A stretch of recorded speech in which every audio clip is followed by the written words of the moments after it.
I got Smoky through a friend who was driving in the jungle of Nadzab, New Guinea, and the Jeep stalled.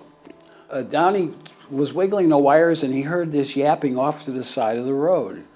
And he turned around and looked and he saw this little gold head trying to jump out of an abandoned foxhole. I don't know how long she was in that foxhole, but probably couldn't have survived more than 2 or 3 hours out there. He comes back to the tent and says to me, "Hey, Wynne, you should see the dog I found out in the jungle." He says, "Yeah, why didn't you give it to me?" He says, "I don't want a dog in my tent."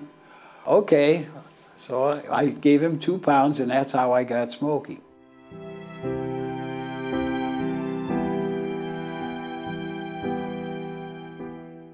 I was assigned to the 26 Photo Recon Squadron, which would become my permanent squadron.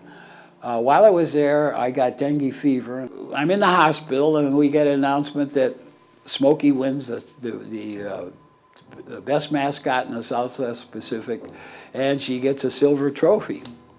And with this, I'm in the hospital, so the guys bring it, and they brought a picture. They got a Yank magazine with the photo in it, and the nurses see this photo and the dog. So you hear the story. He said, "Can we ask our CO if we could take Smoky on rounds with us? We got a bunch of wounded fellows coming in from the Biak Island invasion. They love her because she's one of them."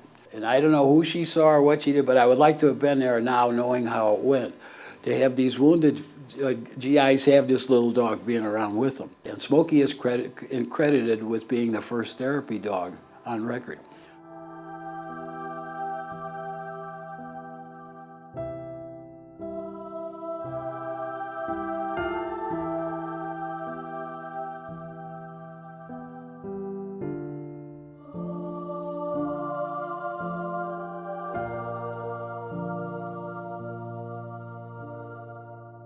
I took her on the combat mission, so she went on 12, and she had about 73 combat hours. While we were there, this is the first air base that was taken. It was at Lingayen Gulf, where the main invasion took place. The communications had to get a wire through there, a telephone wire, to call, be in a position to call to get help if anything happened. The combat engineers had moved down to Baguio, 40 miles away. Their fighting was continuing, so all of their equipment was gone. We didn't have that kind of equipment. We'd have to do it the hard way, lifted everything by hand. And so they asked if they thought Smoky could pull the wire through this pipe. Well, this was going to save 3 days of 70 men digging, removing the matting, pulling the culvert apart, put the wires in, put the culvert back, laid the 3 foot of sand on top of it, then the matting. We tied a kite string on her, and then I coaxed her through, and Gap was feeding the line. Is she still coming? Yeah, still feeding the line. So we came through in about 2 minutes. All of a sudden, I saw dust all around, and then Smoky appeared out of the dust about 10 feet in, and I kept calling her, and she came through. And we were so thrilled because this saved all this particular work. Then they finally pulled the string, and they got heavier wire, and they pulled the cables through. And that was how Smoky did this particular feat.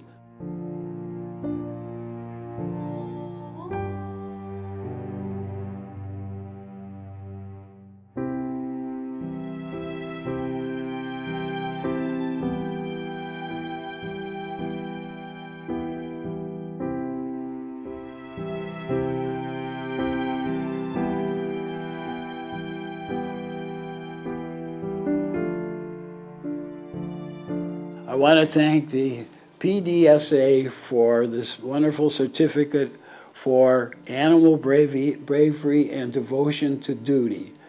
There's certainly nothing more honorable to receive than an award like this.